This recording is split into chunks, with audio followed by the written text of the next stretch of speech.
कहानी की शुरुआत में हमें टेरी नाम की एक लड़की को दिखाया जाता है जो एक छोटे से शहर से न्यूयॉर्क शिफ्ट हुई है। दरअसल टेरी एक डांसर है और डांसिंग की दुनिया में वो कुछ करना चाहती है। अब एक शो के दौरान उसका एंकल ट्विस्ट हो जाता है, जिस वजह से उसके एंकल की हड्डी टूट जाती है। शो को बीच में ही बंद करना पड़ता है। टेरी फेमस हो जाती है कि शो के दौरान उसका एंकल ट्विस्ट हो गया, जिस वजह से गिर गई और शो बंद करना पड़ा। अब उसके एंकल को ठीक होने में कुछ महीने लग जाते हैं। वो अपनी एक फ्रेंड के साथ रहती है जो उसी की तरह डांसर है, लेकिन बहुत वक्त से उसने अपने फ्लैट का रेंट नहीं दिया, जिस वजह से इनकी जो एक और फ्लैटमेट होती है वो टेरी की फ्रेंड से कहती है कि तुम्हें टेरी को कहना होगा कि वो जल्द से जल्द अपना सारा रेंट पे कर दे। वही टेरी का एंकल अब ठीक हो चुका है, इसीलिए वो कई जगह ऑडिशन देती है, लेकिन उसका कहीं पर सिलेक्शन नहीं होता, जिस वजह से वो बहुत परेशान हो जाती है। उसे काम की जरूरत है, तभी वो पैसे कमा सकती है। अब एक बार फिर से वो ऑडिशन देने के लिए जाती है, जहां पर जजिस उसे पहचान लेते हैं और कहते हैं कि हम चाहते हैं कि तुम उसी मूव को करो जिस मूव को करते हुए तुम गिर गई थी। टेरी बहुत कोशिश करती है, लेकिन वो अच्छे से लैंड नहीं कर पाती, क्योंकि अब भी कहीं ना कहीं उसका पैर कमजोर होता है। दरअसल जिस प्रोडक्शन का शो करते हुए उसका एंकल ट्विस्ट हुआ था वो गिर गई थी। यहाँ पर इन दोनों में से एक उसी प्रोडक्शन का प्रोड्यूसर है, जिसका नाम एलन है। एलन उससे पूछता है कि तुम कहाँ पर पली बड़ी हो। वो कहती है कि मैं एक फार्म हाउस में पली बड़ी हूँ, यहाँ पर पिग्स को पाला करते थे। एलन कहता है कि अगर तुम पिग की तरह अपनी बैग को हिलाओ तो शायद मैं तुम्हें काम दे दूँ। ये सुनकर उसकी आंखों में आंसू आ जाते हैं। वो कहती है कि मैं काम पाने के लिए इतना नीचे नहीं गिर सकती। टेरी इसके बाद बाहर आ जाती है। उसे बहुत ज्यादा एंग्जाइटी हो रही होती है, इसीलिए वो अपनी एंग्जाइटी की पिल्स खा लेती है। और तभी वो देखती है कि एलन वहां से जा रहा है। वो उसका पीछा करती है और उसकी बिल्डिंग तक पहुंच जाती है, जहां पर वो रिसेप्शन में कहती है कि मुझे एलन से मिलना है। वो उसे इंतजार करने के लिए कहता है, लेकिन तभी टेरी की तबीयत बहुत ज्यादा खराब हो जाती है, क्योंकि उसने एंग्जाइटी की बहुत सारी पिल्स खा ली थी। टेरी बाहर आकर वॉमिट करती है। तभी वहां पर मिनी अपने हस्बैंड के साथ आती है, जो टेरी की हालत देखकर उसे संभालती है। दरअसल ये ओल्ड कपल उसी बिल्डिंग में रहता है जिसमें एलन रहता है। और अब अगली सुबह जब टेरी की आंखें खुलती है तो वो उस ओल्ड कपल के घर पर होती है। ये टेरी से बहुत अच्छे से पेश आते हैं। टेरी बर्तन धोने में मिनी की मदद करती है और बताती है कि मैं एक बैले डांसर हूँ। मिनी कहती है कि एक दिन तुम बहुत बड़ी डांसर बनोगी, जो सुनकर टेरी बहुत खुश हो जाती है और बताती है कि मेरे एंकल में फ्रैक्चर हुआ है, जिस वजह से आजकल मैं अच्छे से परफॉर्म नहीं कर पा रही। और अब वो टेरी को अपने सामने वाले फ्लैट में ले जाते हैं और बताते हैं कि ये भी हमारा फ्लैट है, अगर तुम चाहो तो यहाँ पर रह सकती हो, इसके लिए तुम्हें कोई पैसा देने की जरूरत नहीं है। टेरी पूछती है कि आप मेरी मदद क्यों कर रहे हो। वो बताते हैं कि हमारा कोई वारिस नहीं है, इसीलिए जब भी हमें किसी की मदद करने का मौका मिलता है तो हम उसकी मदद जरूर करते हैं। यहाँ पर पहले एक लड़की रहा करती थी, और अचानक से एक दिन वो बिना बताए कहीं चली गई। तब से ये अपार्टमेंट खाली है। और अब वो अपने घर जाकर अपनी फ्रेंड, जो कि उसकी फ्लैटमेट है, उसे बताती है कि मुझे रहने की जगह मिल चुकी है, जिसके लिए मुझे कोई पैसा देने की जरूरत नहीं है। उसकी फ्रेंड समझाती है कि तुम्हें इस तरह से अजनबियों पर विश्वास नहीं करना चाहिए, पर टेरी उसकी बात नहीं मानती और सामान लेकर उस फ्लैट में पहुंच जाती है। जब वो अपने सामान को सेट कर रही होती है तभी उसे ड्रॉअर के अंदर उस लड़की का शू मिलता है, जो उससे पहले यहाँ पर रहा करती थी, जिसका नाम जॉन था। तभी मिनी वहां पर आ जाती है। वो उससे जॉन के बारे में पूछती है। मिनी कहती है कि एक दिन अचानक से वो अपना सारा सामान छोड़कर कहीं चली गई, हमें उसके बारे में अब कुछ नहीं पता। साथ ही वो ये भी बताती है कि मिस्टर एलन ने रात को हमें डिनर पर बुलाया है। एलन ब्रॉडवे प्रोडक्शन का वही प्रोड्यूसर है जिससे वो मिलना चाहती है। और अब रात को जब वो उसके घर पर जाती है तो एलन दरवाजा खोलता है। वो बताता है कि मिनी और उसका हस्बैंड नहीं आ पाए, पर इस बात से उसे कोई फर्क नहीं पड़ता, क्योंकि उसे एलन से मिलना था। एलन उससे बहुत अच्छे से पेश आता और पूछता है कि तुम एक बैले डांसर क्यों बनना चाहती हो। वो बताती है कि एक कार हादसे में मेरे माता पिता की मृत्यु हो गई, जिस वजह से मैं बहुत ज्यादा डिप्रेस हो गई थी, पर जब भी मैं डांस किया करती थी तो मुझे बहुत अच्छा लगता था, और अब मैं एक बहुत बड़ी डांसर बनना चाहती हूँ। एलन उसे एक ड्रिंक देता है, जिस ड्रिंक को पीने के बाद उसे अजीब अजीब से विजन्स आने लगते हैं। वो देखती है कि उसके चारों तरफ बहुत सारे हाथ हैं। वो एक टेबल पर लेटी है, उसके चारों तरफ कुछ लोग हैं और तभी उसके पैरों के बीच में उसे एक शैतान दिखता है। अगली सुबह जब उसकी नींद खुलती है तो वो एलन के घर पर ही होती है। एलन उसके पास आता है और कहता है कि रात हम दोनों ने बहुत अच्छी बिताई और अब मैं तुम्हें अपने प्ले में काम दे रहा हूँ, जिससे टेरी बहुत खुश हो जाती है। वो रिहर्सल के लिए जाती है जहाँ पर प्ले की जो मेन लीड होती है वो टेरी का मजाक उड़ाती है। टेरी वॉशरूम में जाती है जहाँ पर वो देखती है कि उसके शरीर पर अजीब अजीब से निशान हैं, जिन्हें देखकर वो समझ जाती है कि रात को कुछ न कुछ उसके साथ जबरदस्ती हुआ है। अब जब वो अपनी बिल्डिंग में जाती है तो सबसे पहले वो मिनी से मिलने जाती है, जहाँ पर मिनी की नेबर भी होती है। वो टेरी से कहती है कि ये तुम्हारे एंकल को देखना चाहती है। वो उसके एंकल को देखकर उसे एक मरहम देती है और कहती है कि तुम इसे अपने एंकल पर लगा लेना, इससे तुम्हारा एंकल बहुत जल्दी ठीक हो जाएगा। लेकिन अब टेरी को यहाँ पर हर एक इंसान पर शक होना शुरू हो जाता है, क्योंकि हर कोई उसे अजीब निगाहों से देख रहा होता है। टेरी रात को मरहम लगाकर सो जाती है। आज रात को फिर से उसे विजन आते हैं, जिसमें वो एक अजीब से क्रिएचर को अपने सामने देखती है। अगली सुबह जब उसकी नींद खुलती है तो देखती है कि उसका एंकल पूरी तरह से ठीक हो चुका है, यानी कि रात को जो उसने मरहम लगाया था उस मरहम ने अपना पूरा काम किया। और रिहर्सल के लिए जाती है जहां पर वो बहुत अच्छा परफॉर्म करती है। ट्रेनर भी उसकी बहुत तारीफ करता है। आज टेरी बहुत खुश है, इसीलिए वो अपनी फ्लैटमेट को एक पार्टी में ले जाती है जहां पर बहुत बड़े बड़े लोग होते हैं। यहाँ पर एक डॉक्टर भी होता है जो टेरी को अपना कार्ड देता है और कहता है कि जब भी तुम्हें किसी चीज की जरूरत हो तो तुम मुझे मेरे नंबर पर कॉल कर सकती हो।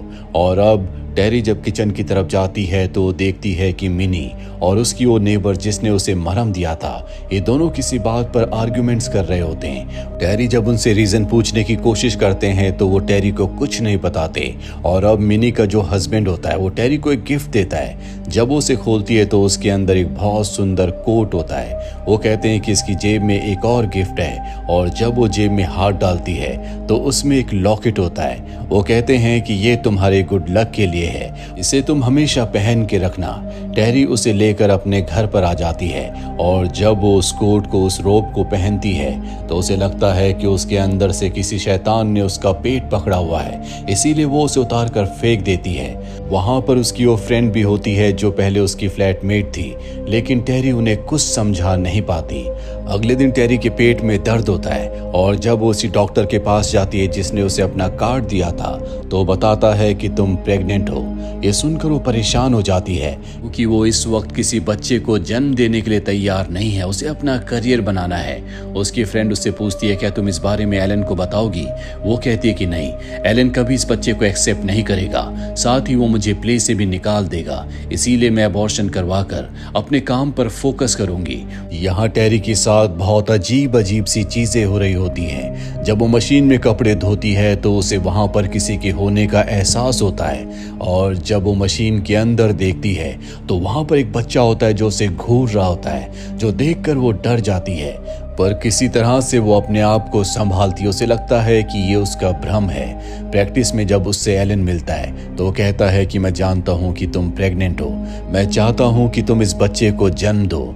एलन की बातों पर उसे विश्वास नहीं होता। अब वो अपने अपार्टमेंट में वापस आ जाती है जहाँ पर पहले से एनी और उसका हस्बैंड होता है, जिन्हें देखकर वो हैरान हो जाती है और पूछती है कि आप दोनों अंदर कैसे आए। वो बताते हैं कि फ्लैट की हमारे पास एक्स्ट्रा कीज हैं और ये भी कहते हैं कि हमें पता है कि तुम प्रेग्नेंट हो, कल हम तुम्हें डॉक्टर के पास ले जाएंगे। पर टेरी साफ साफ मना कर देती है। वो कहती है कि मैं इस बच्चे को जन्म नहीं दूंगी। मिनी कहती है कि ऐसा करना पाप होगा, अगर तुम इस बच्चे को नहीं पालना चाहती तो तुम सिर्फ इसे जन्म दे दो, हम इसे पाल लेंगे, वैसे भी हमारी कोई संतान नहीं है, इसके बदले हम तुम्हें अच्छी खासी रकम देंगे, तुम्हारा डांसिंग करियर भी बन जाएगा। टेरी उनकी बात मान जाती है और जब वो रात को सो रही होती है तभी उसे सपना आता है जिसमें वो देखती है कि उसके चारों तरफ बहुत सारे लोग खड़े हैं जो कोई रिचुअल कर रहे हैं। तभी उसकी आंख खुल जाती है, उसे एहसास होता है कि दरवाजे के बाहर कोई खड़ा है। जब वो दरवाजा खोलती है तो वहां पर मिनी की वही दोस्त होती है जिसने टेरी को पैर पर लगाने के लिए मरहम दिया था। वो कहती है कि मैं इस बच्चे को इस दुनिया में नहीं आने दूंगी और टेरी के ऊपर हमला करती है। टेरी अपनी जान बचाते हुए घर के अंदर अपने आप को लॉक कर लेती है और तभी वो लेडी जमीन पर गिर जाती है क्योंकि उसे हार्ट अटैक आया होता है। टेरी हॉस्पिटल कॉल करती है जिसके बाद एम्बुलेंस उसे हॉस्पिटल ले जाती है। वो मिनी से पूछती है कि उन्होंने ऐसा क्यों किया। मिनी बताती है कि उसकी दिमागी हालत ठीक नहीं है, इसीलिए उसने तुम्हारे ऊपर हमला किया। दरअसल वो उसकी नेबर ही होती है। और अब मिनी और उसका हस्बैंड जब चले जाते हैं तो टेरी को घर पर एक खुफिया दरवाजा मिलता है, जो दरवाजा सीधा उसी लेडी के घर पर जाता है जिसने टेरी के ऊपर हमला किया था, जो मिनी की फ्रेंड है। टेरी उसके फ्लैट के अंदर जाकर देखती है जहां पर बहुत अजीब अजीब सी चीजें होती हैं। वहां पर उसे किताब भी मिलती है जिसमें शैतान का जिक्र होता है। साथ ही एक लड़की की फोटो होती है जो शैतान के बच्चे को जन्म दे रही होती है। तभी टेरी को किसी के आने की आहट सुनाई देती है, इसीलिए उस किताब को लेकर वापस वो अपने फ्लैट में आ जाती है। जिसके बाद वो रिहर्सल के लिए जाती है जहां पर जो लीड डांसर होती है उसका पैर अपने आप ही मुड़ने लगता है। उसका शरीर पूरी तरह से अकड़ जाता है जिस वजह से उसे हॉस्पिटलाइज करना पड़ता है। और अब जबकि वो हॉस्पिटलाइज हो चुकी है तो एलन टेरी से कहता है कि मैं चाहता हूं कि तुम लीड करो। ये सुनकर वो बहुत खुश हो जाती है क्योंकि यही उसका सपना था। और साथ ही वो उस लीड डांसर के लिए दुखी भी होती है क्योंकि अचानक से उसे कुछ हो गया। और अब परफॉर्मेंस का दिन आता है जहां पर टेरी परफॉर्म करती है। उसकी परफॉर्मेंस बहुत अच्छी होती है। जब वो वापस अपने कमरे में आती है तो देखती है कि उसका पेट अचानक से फूल गया जिसके अंदर से बच्चा बाहर आने की कोशिश कर रहा है। वो ये सब देखकर बहुत ज्यादा डर जाती है और उसी डॉक्टर को कॉल करती है जिसने पार्टी में उसे अपना कार्ड दिया था। वो कहता है कि बच्चे की सुरक्षा के लिए तुम्हें हॉस्पिटल में एडमिट करना होगा। टेरी को एक बात समझ नहीं आती कि हर किसी को इस बच्चे की इतनी ज्यादा चिंता क्यों है। तभी उसे दरवाजे के बाहर मिनी के कदमों की आवाज आती है। वो दरवाजे पर चेन लगा देती है और मिनी से कहती है कि मैं बहुत ज्यादा थकी हुई हूँ, मैं आराम करना चाहती हूँ। मिनी वहां से चली जाती है और अब टेरी भी इस बिल्डिंग से निकलना चाहती है क्योंकि उसे पूरा यकीन हो चुका है कि यहाँ पर कुछ न कुछ गड़बड़ है। वो अपना सामान लेकर यहाँ से निकल जाती है और उस लड़की के बारे में इन्वेस्टिगेट करती है जो उससे पहले उसी फ्लैट में रहा करती थी जो मिनी ने उसे दिया था। उस लड़की का नाम जोआन था। जोआन के बारे में वो हर जगह पता करती है। तभी उसे एक लिस्ट मिलती है जिस पर जोआन का नाम होता है। वो उस आदमी से पूछती है कि जोआन कहाँ है। वो बताता है कि 6 महीने पहले अचानक से वो कहीं गायब हो गई। उसका अब भी सामान हमारे पास है। और अब वो उसके सामान को चेक करती है जिसमें बाइबल होती है। वो देखती है कि बाइबल का वो पेज मुड़ा हुआ है जिस पर शैतान का जिक्र है। साथ ही उसमें क्रॉस भी होता है और जब वो उस क्रॉस को पकड़ती है तो उसका हाथ जलने लगता है। वो समझ जाती है कि उसके साथ जो कुछ हुआ है वो शैतान से जुड़ा हुआ है। और अब वो शैतानी किताब को जो कि उसे अपने नेबर के घर से मिली थी उसे लेकर एक चर्च में जाती है जहां वो नन को किताब दिखाती है। नन बताती है कि 6 महीने पहले जोआन भी इसी किताब को लेकर यहाँ पर आई थी। वो बहुत ज्यादा परेशान थी, वो डरी हुई थी। लोगों का कहना है कि कुछ लोग उसका पीछा कर रहे थे। उसका एक्सीडेंट हो गया जिस वजह से उसकी मृत्यु हो गई।